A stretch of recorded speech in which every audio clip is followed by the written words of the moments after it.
Part 5 of Physics Revision. Waves, Part 2. Optics and General Properties of Waves. The harder bit. Boom, boom, boom. Okay then, moving onwards. Very, very quickly. Swiftly. What is the law of refraction? Refraction is all to do with the speed of light and the speed that it travels through different mediums, shown in how light bends towards normal in a more dense mediums, like air. So if it goes from air to glass, it bends towards normal, which is a 90-degree line, which you can imagine if draw, a 90-degree angle to the boundary between air and glass.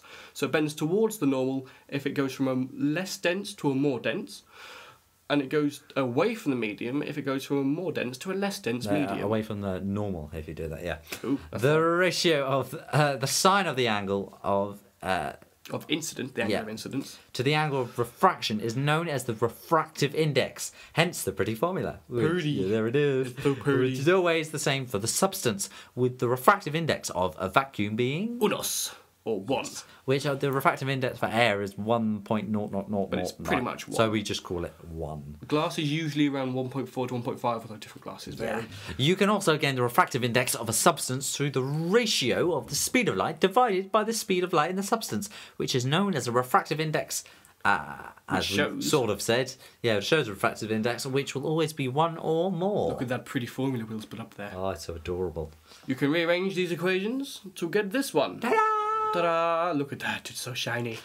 Where the refractive index of one substance multiplied by sine angle of incidence equals the refractive index of the second multiplied by the sine angle of refraction. That, my dear friends, is the law of refraction. Oh, you're so helpful, Carne. Total internal reflection now. Reflection. Let's just not complicate things too much. Even though reflection you should know by now, but to sum up, the incident angle will be equal to the angle of reflection. Indeed. Now, whenever there is reflection, there is always partial refraction, often shown by a weaker line on a diagram, or in real life, a weaker line of light. But when you reach the critical angle, total internal reflection occurs, where the light is near completely reflected. Any incident angles above the critical angle will ensure the light is totally internally reflected. Note at the critical angle and below there is always partial internal reflection or partial external refraction, depending on how you look at it. The critical angle can be found using this formula. Shiny. Simply because the refractive angle is 90 degrees, which will make sine R1, and so that's why the. It's formula. in the booklet. Yeah, you're giving it. That's just a nice way to remember. It saves you a little bit of time. Look at the drawings; they're cool. Yeah. Fibre optics. An application of total internal reflection, or TIR, is optical fibres. This is when you send information via electromagnetic waves through a glass core. You use the cladding, which has a lower refractive index, to ensure less data is lost through refraction. Cladding. As long as the incident angle is bigger than the critical angle, the light will totally internally reflect. You must also apparently know that the fibre must be quite thin to prevent multiple dispersion, where multipath dispersion rather, where some light takes much longer to get to the end as it is constantly totally internally reflecting, whereas light that travels along the fibre's axis or middle would have less distance to travel, so it will get there quicker, which is bad. And you need to know some applications for communication. Connor? Well, you have obviously the natural. Thanks for putting me on the spot there. You've got fibre optic broadband, that's the main one. There's fibre optic cables underneath the ocean between America and England. It's sort of communication relays. It's another way of communicating. One thing you can't say is speed. You can't say an advantage is speed because although it is faster, it's fractionally so. Yeah, it's not. Because of electricity and light, So, interference now. To see interference, you can use the double slit experiment come up with by Young, if you were interested. Same guy to Young modulus, busy man. Ah, very busy man. 2 slits act as coherent sources of waves. Coherent because they emit light waves with a constant phase difference and at the same frequency. The pattern that is produced when light is shone through is a series of bright and dark fringes spaced equally. These are due to the interference of the light. A bright fringe is formed from the light reinforcing one another, thus arriving in phase. Dark fringes are formed from the light cancelling each other out and arriving 180 degrees out of phase. To find the fringe spacing, you can use this formula, where lambda is the wavelength of light, D is the distance from the slits to the screen, and S is the slit spacing, the distance between the centres of the slits. If you're interested, then this is the equation. This equation is derived from the angles and of the light to the screen the angles of the light to the screen and the different lengths or the light has to travel. But most of you aren't interested. Most of you are not interested in this petty thing.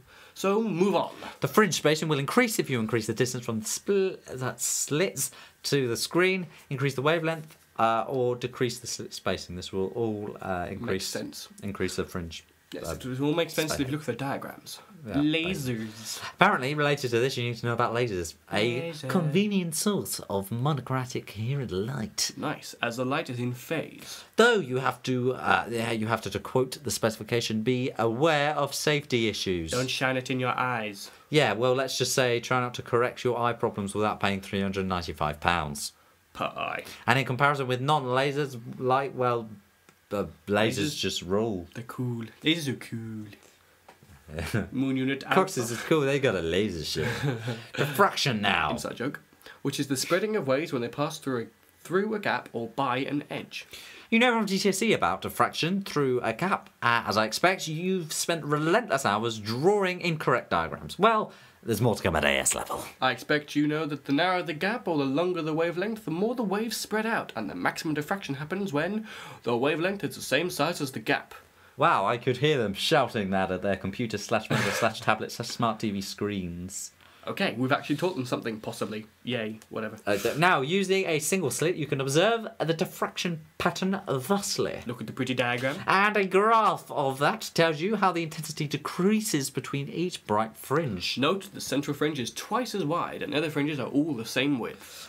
And the width of the central fringe is proportional to the wavelength divided by the width of a single slit, which is rather interesting. Is it?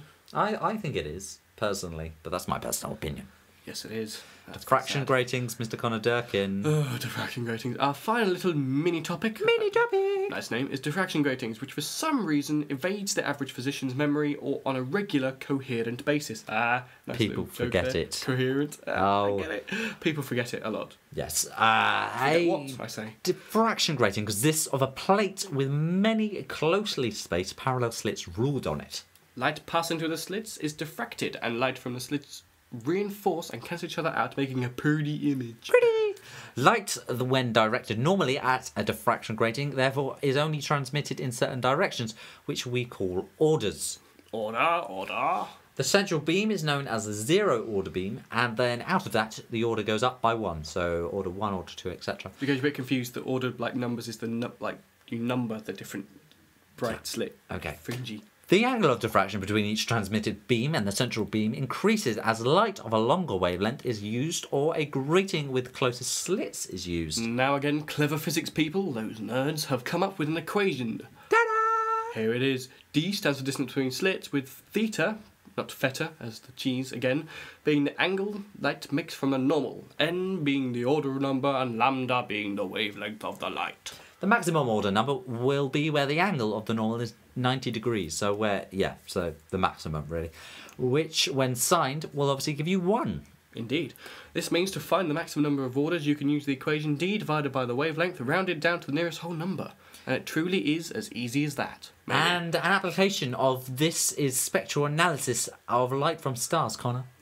Well, you use you take the light from incoming stars, millions of light years away in a galaxy far, far away, Star Wars introduction, and you just pass it through a diffraction grating, and different fringes give you different lights, and because the light from different stars isn't monochromatic, it's made up of loads of different colours, it's white light, you can sort of split the colours down into the different things. You can see which ones are emitted, which one are absorbed by things in the way, and other things like that. It's more unit using a stuff. Spectrometer with line emission spectrometer. That's where, if you remember again from the last unit, you have lines with the. I can't have remember lines what of colour, which is the emission spectra, or you have the lines of darkness, which is the absorption spectra. Okay. And that's it, I believe. Absorb, like our information we just gave you. Yes, so that's it. That is all. That is everything. That's physics. Yeah, that's done. That's it. That's the whole of physics unit 2. I'm free. Congratulations for revising. You're very good. Thank you. I know you just liked the video. I know you did, and I thank you for it. And thanks for subscribing as well. You knew you were going to do that. Oh, wow. We really okay. Yeah, I'm sorry for the relentless plugging we do. Plugging. But goodbye, and thank you for listening. Thank you for listening. Bye. Bye.